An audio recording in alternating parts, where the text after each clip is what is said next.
마가복음 16장 14절에서 18절 말씀을 통해서 믿는 자들의 표적이라는 제목으로 하나님 말씀을 나누겠습니다. 예수님은 잘한 사람에게는 상을 베풀어 주시지만 잘못한 사람에게는 책망과 징계를 내리십니다. 이거 부모가 자녀를 키울 때도 마찬가지 아닙니까? 잘할 때는 칭찬해 주고요, 상을 주고 용돈을 주던가 하고요, 잘못했을 때는 회초리를 들어서 바른 길을 가게 하잖아요.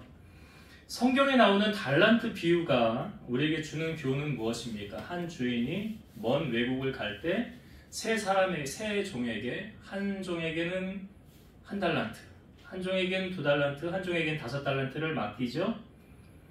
근데 성경을 잘 보면 2달란트와 5달란트 받은 사람은 열심히 수고해서 곡절을 남깁니다. 배를 남겨요. 2달란트 받은 사람은 2달란트를 더 남겨서 4달란트가 되고, 5달란트 받은 사람은 5달란트를 더 남겨서 10달란트가 되죠.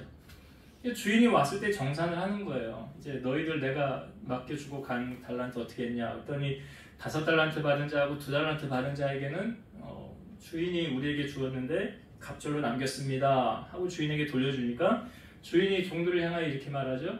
착하고 충성된 종아, 네가 작은 일에 충성하였으니 내가 너에게 큰 것을 맡기리라. 그 종은 바로 우리들이고요, 주인은 하나님 아닙니까? 칭찬했어요. 그런데 1달란트 받은 사람은 어떻게 했죠? 땅에 묻어두었죠.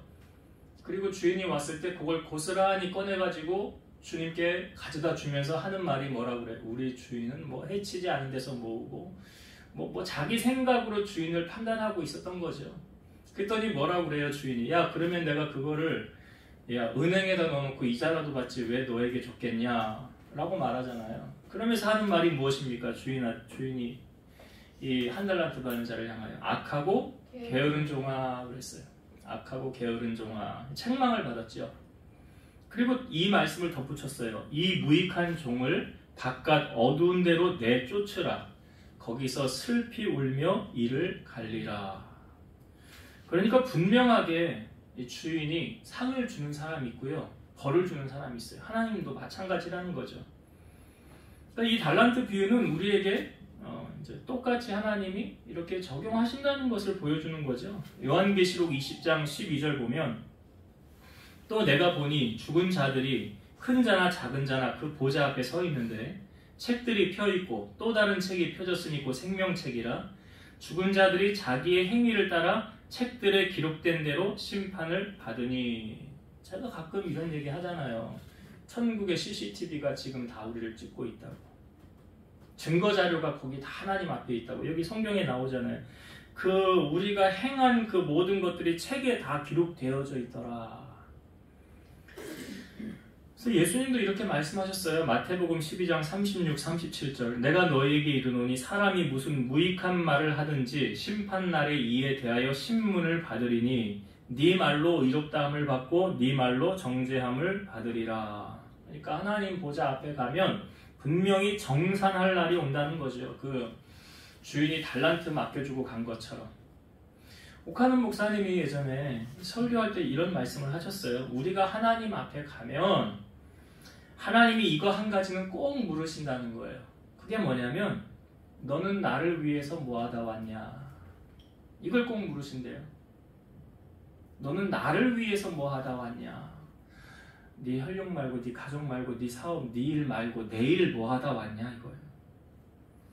그러니까 천국의 상급은 우리가 이 땅에서 쌓는다고 그랬죠. 천국 가서 상급 쌓는 게 아니고요, 여기서 쌓는 것을 천국에 가서 누리는 거예요. 그러나 하나님께서 이 땅에서 행한 것을 기억하시고 갚아주시는 경우도 있잖아요. 시한부 인생을 선고받은 히스기야, 이사야 선자가 와서 너는 집을 정리하라, 하나님이 너를 쳐서 이제 너를 데려가신다고 한다. 그랬더니 히스기야가 하나님 앞에 얼굴을 벽으로 향하여 대고 기도했던 내용이 무엇입니까? 내가 하나님 앞에 진실과 전심으로 행한 것을 추억하여 주옵소서. 내가 하나님 앞에 나 위해서 한 거 말고요, 내가 하나님을 위해서 이거 일한 거 기억해 달라고요. 그랬더니 하나님이 이사야에게 다시 말씀하시죠. 내가 히스기야가 나를 위하여 기도하는 것, 그 눈물을 보았고 그 기도를 내가 들었노라. 너는 다시 히스기야에게 가라 그러죠. 그리고 하나님의 말씀을 선포하잖아요. 하나님께서 당신에게 생명을 15년 연장해 주실 것입니다. 그리고 당신의 대적에게서 건져내 주실 것입니다. 이거 어디서 비롯된 것입니까? 히스기야가 하나님을 위하여 수고하며 애쓴 것 추억하시고 갚아주시는 거잖아요. 그러니까 하나님은 행한 대로 심은 대로 거두게 하시는 하나님 맞죠? 선한 사람은 그 쌓은 선에서 선한 것을 내고 악한 사람은 그 쌓은 악에서 악한 것을 내느니라. 마태복음 12장 35절. 이 말씀은요, 습관을 말하는 거예요. 사람의 습관이 이렇게 만드는 거예요. 그러니까 자꾸 선을 행하면 그것이 몸에 배어서 선을 행하려고 하지요. 이게 무의식적으로 연결이 되는 거예요. 여러분, 사람이 친절해지는 거예요? 그냥 친절해질까요? 아니에요. 그 습관이 돼서 그러고 친절한 거예요.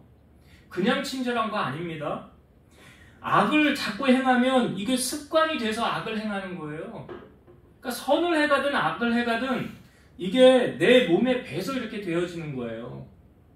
그냥 되어지는 거 아닙니다. 하나님께서 이 땅 위에 창세기에 보면 처음 인류를 심판한 게 노아의 물심판이죠. 40일 동안 비를 내리게 하신다니. 여러분, 하루만 비가 바짝 내려도 아마 큰일 날걸요. 근데 40일을 비를 내린다고 했으니 뭐 하나님이 온 땅의 물이 다 가득하게 하신 거죠. 근데 왜 심판하신 거예요? 이유가 뭐예요? 창세기 6장 5절. 여호와께서 사람의 죄악이 세상에 가득함과 그의 마음으로 생각하는 모든 계획이 항상 악할 뿐임을 보시고. 뭘 보셨대요, 하나님이? 사람의 그 생각하는 게 머릿속으로 그 모든 계획하는 것이 여기 항상 악할 뿐임을 하나님이 보셨더라. 그러니까 보세요. 악을 행하든 선을 행하든 그게 내 삶에 뭘로 연결이 된다고요? 습관이라니까. 습관이라고요. 이 땅 가운데 하나님이 처음에 에덴 동산을 창조하셨을 때는 참 보기 좋았더라. 근데 왜 세상이 이렇게 바뀌어졌습니까? 죄가 유입되고 나서부터잖아요. 여러분, 사람은 그냥 가만히 내버려 두면 선해질까요? 악해질까요? 이게 창세기에서 말하고 있잖아요. 그들의 생각하는 모든 계획이 항상 악할 뿐임을 보시고. 그러면 선하게 살려면 어떻게 해야 되느냐? 노력해야 돼요. 악하게 살려면 그냥 내버려 두면 돼요. 그래서 어떤 주일학교 어떤 어린이가 그런 얘기를 했다잖아요. 가만히 있으면 천국 가요? 지옥 가요? 가만히 내버려 두면 천국 갈까요? 지옥 갈까요? 지옥 가요. 가만히 내버려 두면 사람은 그냥 악해지게 돼 있다는 거예요. 아니, 이게 멀리서 찾을 것도 없어요. 오늘 성경의 본문의 말씀에 보니까 이 제자들의 모습 가운데도 불신하잖아요. 예수님이 이 제자들을 향하여 부활하시고 나타나셔서 책망하시는 장면이 오늘 나오잖아요. 왜 책망하셨습니까? 우리가 저번 주에 나오지만 막달라 마리아하고 이 엠마오로 가는 두 제자에게 주님이 나타나셔 보이셨잖아요. 살아난 것을. 그 살아난 사람들이 예수님 만난 걸 전했잖아요. 제자들에게. 제자들이 믿었어요? 안 믿었어요? 안 믿었어요. 그러니까 예수님이 직접 나타나셔서 이 모든 사건 다 아시는 거예요. 너 엠마오로 그 제자들이 가서 전했을 때 왜 안 믿었냐? 너 막달라 마리아가 전했을 때 왜 안 믿었냐? 그 말을 전제 조건으로 하시고 14절 말씀하신 거거든요. 한번 14절을 제가 다시 읽어볼게요. 그 후에 11제자가 음식 먹을 때에 예수께서 그들에게 나타나사 그들의 믿음 없는 것과 마음이 완악한 것을 꾸짖으시니 이는 자기가 살아난 것을 본 자들의 말을 믿지 아니함이로라. 예수님이 무엇을 지금 꾸짖으셨대요? 믿음 없는 것. 믿음 없는 것. 여러분, 믿음 없으면 하나님 기쁘시게 해요? 못해요? 못한다고 했어요. 히브리서 11장 6절. 그죠? 믿음이 없이는 하나님을 기쁘시게 하지 못하나니 그랬잖아요. 분명히. 그러니까 지금 여기 이 제자들의 이 믿음 없는 것이 예수님을 마음을 기쁘게 했겠어요? 아니죠. 아니, 예수님이 지금 화가 나신 것 같아요. 부활하셔서 제자들에게 나타나셨는데 이 믿음 없는 것과 그냥 마음이 완악한 것을 꾸짖으시니. 여러분, 제자들은요 3년 동안 예수님과 동거동락했던 사람들 아닙니까? 3년 동안 같이 먹고 같이 자고 같이 생활하고 예수님 옆에서 죽은 사람 살린 것도 받고 회당장 야이로의 딸 살린 것도 받고 과부의 아들 그 청년 살린 것도 받고 죽은 지 나흘이나 된 4일 된 나사로 살린 것도 받고 아니 그런 온통 기적들을 많이 봤잖아요. 중풍병자 고치고 귀신을 내쫓으시고 오병이어의 기적을 행하시고 그런 많은 기적을 바라본 이 제자들이 지금 이 예수님의 이 살아나셨다는 그 말을 듣고도 믿지 않았더라. 제가 이걸 보면서 이런 생각이 들었어요. 여러분, 믿음 팔아먹는 거 순식간이구나. 믿음 팔아먹는 거.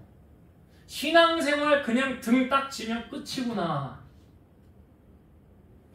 제가 가끔 이 비유를 했죠. 우리가 신앙생활 하는 것은 오르막을 올라가는 공과 같다. 비탈길에다가 공을 딱 두면 이 공이 가만히 서 있어요? 내려가잖아요. 신앙생활은 언덕길로 올라가는 거하고 똑같다니까요. 그래서 인내하고 참고 믿음으로 나아가지 않으면 그냥 미끄러지는 거예요. 쭉쭉 내려가요. 가끔 제가 이 말을 드리잖아요. 예배 아무리 믿음 좋은 사람 한 달 예배 빼먹어봐라. 그럼 믿음 바닥이다. 바닥이라고요. 믿음. 이 코로나가 우리의 그 믿음을 점검해보는 아주 귀한 기회를 만들어줬는데요. 그 기간을 통해서 내가 진짜 산 믿음의 소유자인가? 아니 나는 형식적인 가짜 믿음의 소유자인가? 이거를 증명하게 했다는 거 아닙니까? 그러니까 요한계시록의 배경도 그런 거잖아요.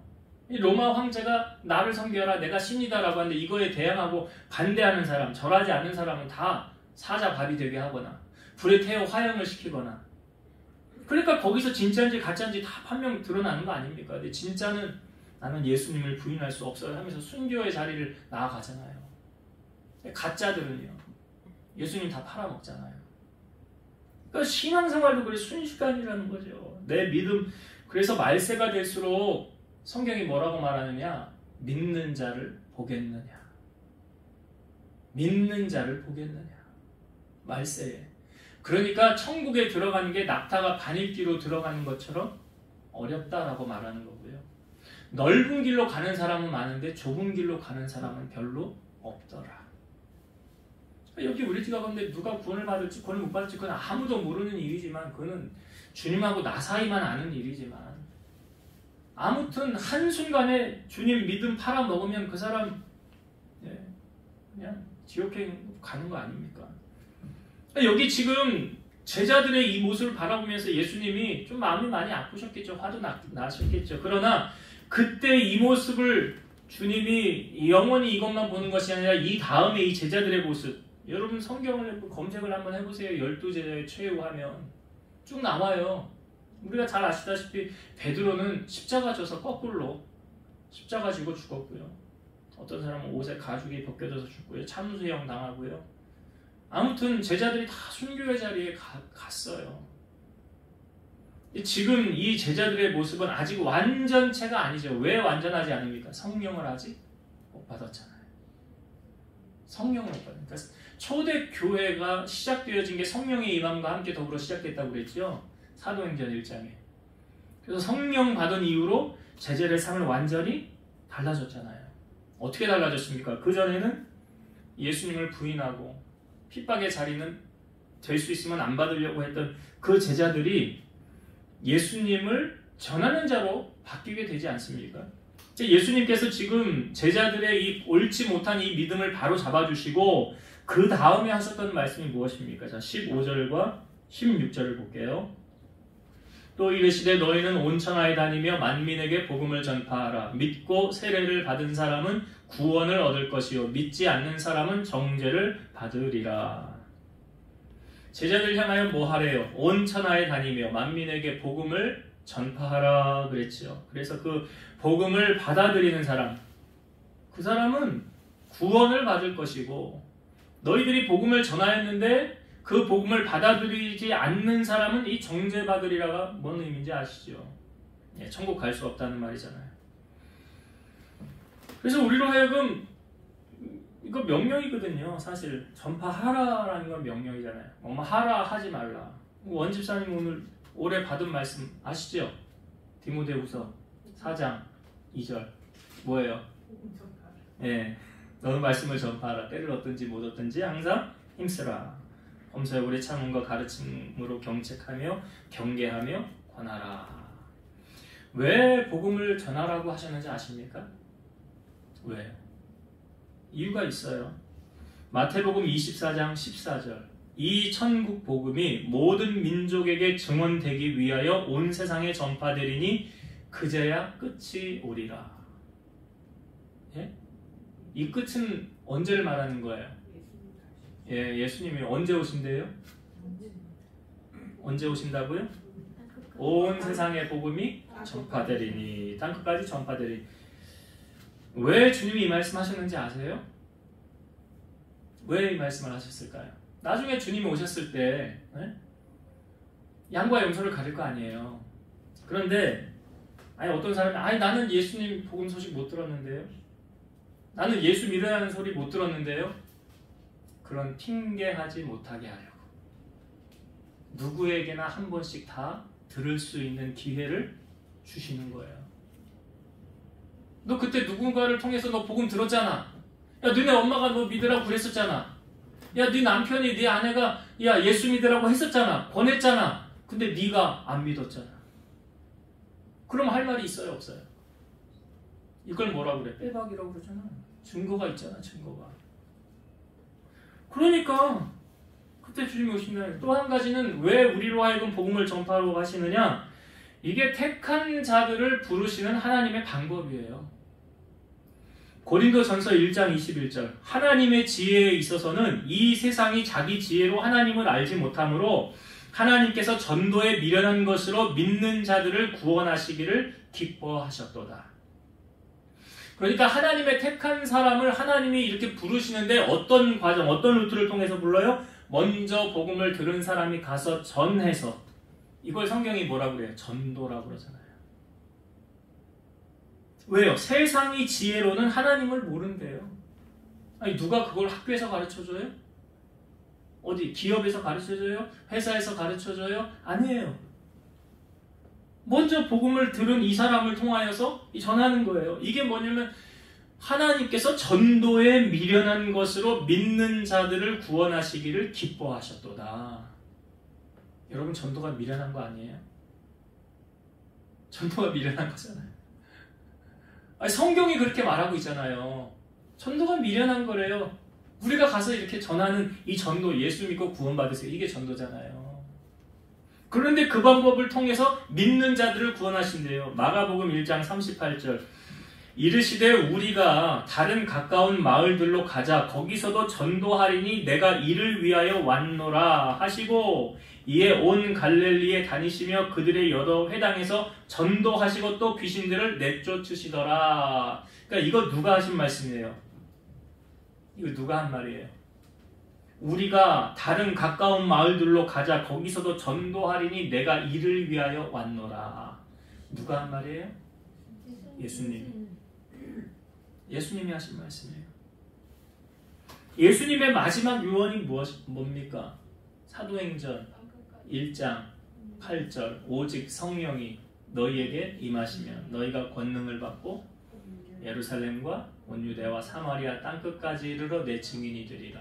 이 내 증인이 되리라가 무슨 의미예요? 복음 전하는 자. 복음 전하는 자. 그러니까 제자들이요, 이 사도행전 이후로 보면 예수 전함으로 말미암아 핍박을 받습니다. 고난을 당합니다. 감옥에도 갇힙니다. 근데 성경에 보니까 예수님의 이름 때문에 핍박을 받고 능력을 받는 것을 합당하게 여기며 기뻐하더라. 사도행전 5장 42절 보면 그 제자들이 날마다 성전에 있든지 집에 있든지 예수는 그리스도라 가르치기와 전도하기를 그치지 아니하니라. 이게 뭐예요? 땅끝까지 증인된 사람. 여러분, 그리스도인들의 능력은 어디서 나타날까요? 복음의 현장에서 나타난다는 거예요. 오늘 믿는 자들에게 따르는 표적이 어떤 표적이 나타난다고 성경이 말합니까? 자, 본문을 한번 볼게요. 17절, 18절 믿는 자들에게 이런 표적이 따른대요. 믿는 자들에게는 이런 표적이 따르리니 곧 그들이 내 이름으로 귀신을 쫓아내며 새 방언을 말하며 뱀을 집어올리며 무슨 독을 마실지라도 해를 받지 아니하며 병든 사람에게 손을 얹은 즉 나으리라 하시더라. 믿는 자들에게 따르는 이 표적이 지금 이렇게 나눠서 구분 지어보면 4가지로 요약이 되어져 있죠. 귀신을 쫓는다. 그리고 새 방언을 말한다. 그다음에 뱀을 집어올리며 독을 마실지라도 해를 받지 않는다. 병든 사람에게 손을 얹을 줄 나으리라. 예수님께서 이 땅에 오신 목적 가운데 한 가지가 요한일서 3장 8절에 보면 죄를 짓는 자는 마귀에게 속하나니 마귀는 처음부터 범죄함이라 하나님의 아들이 나타나신 것은 마귀의 일을 멸하러 하심이라. 우리의 힘과 능력으로는 마귀를 쫓아낼 수 없어요. 예수님 우리 안에 계시면 그 예수님의 이름의 능력이 마귀를 쫓아낼 수 있는 거예요.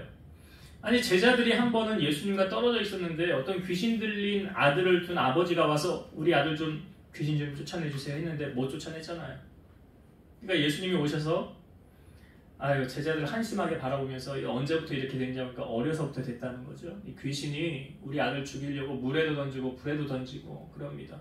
뭘 하실 수 있거든 좀 도와주세요 그랬더니 할 수 있거든이 무슨 말이냐. 믿는 자에게는 능치 못할 일이 없느니라. 내가 믿나이다 나의 믿음 없는 것을 도와주소서 하고 귀신을 그 아이에게 들린 귀신을 명하여 예수님 귀신 쫓아내줬잖아요. 그러고 나서 제자들이 나중에 조용히 예수님에게 물을 때 우리는 왜 귀신을 쫓아내지 못했습니까? 그때 예수님이 하셨던 말씀이 뭐예요? 기도 외에 다른 것으로는 이런 종류가 나갈 수 없느니라. 그러니까 예수님도 기도하시잖아요. 기도하지 않고 능력이 나타나지 않습니다. 자, 오늘 믿는 자들에게 따르는 이 표적이요 사도 바울의 삶에 우리에게 다 보여주고 있어요. 성경을 한번 찾아볼게요. 이 4가지 한 가지씩 한번 찾아보려고 합니다. 사도행전 16장 16절부터 볼게요. 사도행전 16장 16절. 여기 처음에 이제 찾는 게 귀신을 쫓아내주는 거 찾으려고 그래요. 자, 사도 바울이 빌립보라는 지역에 갔는데 어떤 귀신 들린 여종이 계속 따라다니면서 이 사람은 지극히 높은 하나님의 종이라고 하면서 귀찮게 하고 계속 그러는 거예요. 그랬더니 자, 사도 바울이 어떻게 했나 보세요. 자, 사도행전 16장 16절부터 읽어볼게요. 우리가 기도하는 곳에 가다가 점치는 귀신 들린 여종 하나를 만나니 점으로 그 주인들에게 큰 이익을 주는 자라. 그가 바울과 우리를 따라와 소리질러 이르되 이 사람들은 지극히 높은 하나님의 종으로서 구원의 길을 너에게 전하는 자라 하며 이같이 여러 날을 하는지라. 바울이 심히 괴로워하여 돌이켜 그 귀신에게 이르되 예수 그리스도의 이름으로 내가 내게 명하노니 그에게서 나오라 하니 귀신이 즉시 나오니라. 귀신이 어떻게 하니까 나왔대요? 그래요. 그래서 아까 요한일서 3장 8절에 말했잖아요. 예수님의 이름이 능력이 있어서 귀신을 쫓아낸다. 사도 바울이 그대로 한 거예요. 그랬더니 그 귀신이 나갔더라. 그러니까 우리 분명히 믿는 자에게 따르는 첫 번째 표적이 이제 확정이 됐죠. 귀신을 쫓아내는 것. 그 다음에 두 번째 새 방언을 말하는 거 봅시다. 사도행전 19장 자 5절과 6절을 볼게요. 자, 사도 바울이 3차 전도 여행 기간에 에베소라는 지역에 가요. 그 에베소 교인들에게 너희가 성령 받았느냐? 그랬더니 우린 성령이 있음도 듣지 못하였습니다 라고 말해요. 자, 그래서 사도 바울이 이제 그들에게 이렇게 합니다. 자, 사도행전 19장 5절 6절. 그들이 듣고 주 예수의 이름으로 세례를 받으니 바울이 그들에게 안수하매 성령이 그들에게 임함으로 방언도 하고 예언도 하니. 여기 방언 나오죠? 네, 방언. 이 앞부분에 베드로가 고넬료라는 지역 거기서도 성령이 임하고 거기 성령이 임하니까 방언하는 거 나왔잖아요. 지금 우리가 사도 바울 한 사람의 삶을 통하여 이 4가지가 다 지금 확증이 되는 걸 지금 나누는 거거든요. 여기 방언하더라 분명히 나왔죠. 자, 그 다음에 뱀을 집어 올리며 무슨 독을 마실지라도 해를 받지 않는다. 자, 사도행전 28장 3절부터 보겠습니다. 사도행전 28장 3절부터. 우리가 이거 사도행전 작년에 이게 여러분 퀴즈할 때 한 번씩 다 보셨잖아요. 그죠? 자, 사도행전 28장 3절부터 볼게요. 바울이 나무 한 묶음을 거두어 불에 넣으니 뜨거움으로 말미암아 독사가 나와 그 손을 물고 있는지라. 원주민들이 이 짐승이 그 손에 매달려 있음을 보고 서로 말하되 진실로 이 사람은 살인한 자로다. 바다에서는 구조를 받았으나 공의가 그를 살지 못하게 함이로다 하더니 바울이 그 짐승을 불에 떨어버리매 조금도 상함이 없더라. 그들이 그가 붙든지 혹은 갑자기 쓰러져 죽은 줄로 기다렸다가 오래 기다려도 그에게 아무 이상이 없음을 보고 돌이켜 생각하여 말하되 그를 신이라 하더라. 사도 바울이 그 나무에 나오는 독사에 물렸다는 거예요. 원주민이 딱 보고 저거 독사네, 독사에게 물렸네, 저 사람은 이제 좀 있다가 경련을 일으키고 심장이 멈추고 죽겠네, 저 사람 바다에서 구조는 받았지만 여기서는 이제 죽겠구나 라고 다 바라봤는데 바울이 죽었어요? 안 죽었어요? 이게 믿는 자들이 따르는 표적이에요. 자, 그리고 마지막으로 병든 사람에게 손을 얹은, 이건 너무 많은데 그 바로 밑에 있는 거 볼게요. 사도 바울에게 병든 사람 손을 얹은 기적이 많지만 뭐 손수건을 가져다가 얹었더니 병을 나았다는 것도 있잖아요. 자, 사도행전 28장 8절부터 10절까지 볼게요. 보블리오의 부친이 열병과 이질에 걸려 누워있거늘 바울이 들어가서 기도하고 그에게 안수하여 낫게 하며 이러므로 섬 가운데 다른 병든 사람들이 와서 고침을 받고 후한 예로 우리를 대접하고 떠날 때에 우리 쓸 것을 배에 실었더라. 이게 멜리데라는 섬에 사도 바울이 도착하였을 때 거기 이제 그 지역의 이제 높은 사람 보블리오, 이 섬에서 가장 높은 사람 보블리오, 뭐 추장격에 해당하겠죠. 2장 뭐 하여튼 그 사람의 부친이 병에 걸렸는데 사도 바울이 들어가서 기도해서 낫게 하였더라. 그 섬에 있는 병든 많은 사람들도 와서 고침을 받았더라. 그러니까 여기 네 가지 사도 바울을 통하여 우리에게 다 보여지죠. 이게 뭐라고요? 이게 뭐라고요? 믿는 자들에게 따르는 표적. 오늘 우리가 마가복음 마지막 장에 예수님이 하신 말씀이잖아요. 믿는 자들에게는 이런 표적이 따르리니. 자, 그러면 바울에게만 이 표적이 나타난다는 거예요? 예수를 믿는 우리에게도 나타난다는 거예요? 할렐루야. 네? 아니, 믿음이 없는 사람들은 이런 말 못하잖아요.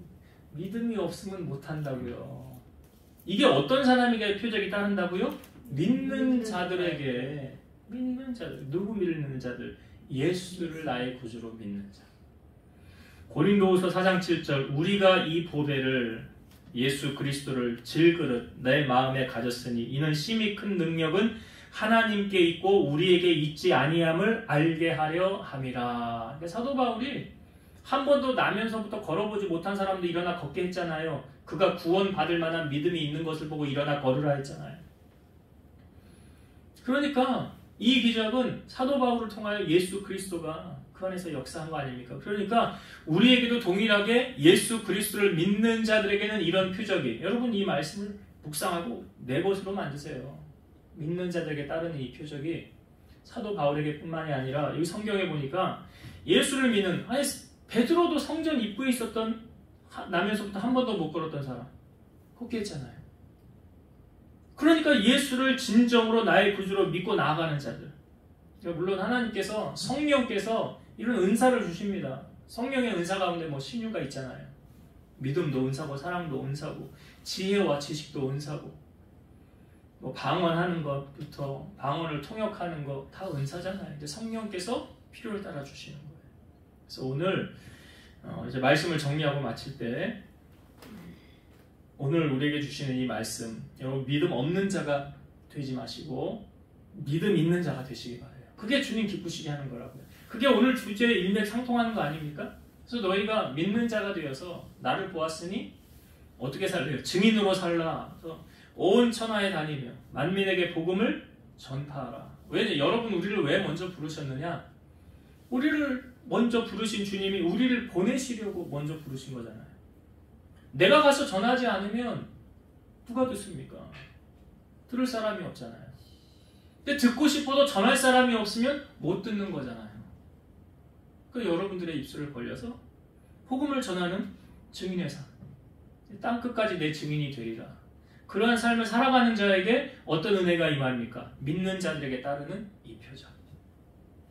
오늘 4가지. 귀신을 쫓아내고 새 방언을 말하고 뱀을 집어 올리며 독을 마실지라도 해를 받지 않고 병든 사람에게 손을 얹은즉 나으리라. 이것은 어떤 사람에게만 국한된 게 아니라요, 예수를 나의 구주로 고백하는 모든 자들이 이것을 받을 수 있고 누리며 살아갈 수 있다는 것. 그래서 여러분들도 이 말씀을 내 말씀으로 받아서 믿는 자들에게 따른 이 표적이 여러분들의 삶의 현장에도 충만하게 되시기를 주의 이름으로 축원드립니다. 기도하시겠습니다. 우리로 하여금 많은 사람들 가운데서 불러주시고 구원해 주신 주님 감사합니다. 구원받은 우리를 왜 불러주셨습니까?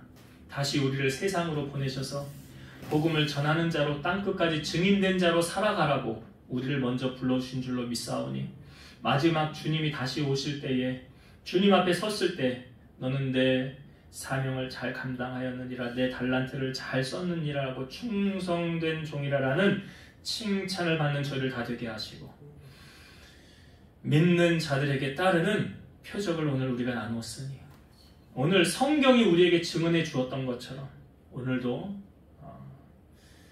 오늘 우리도 이 믿는 자들에게 따르는 이 표적의 주인공으로 우리가 살아가며 간증하는 우리 성도들이 다 되게 하여 주옵소서. 예수님 이름으로 기도드리옵나이다. 아멘.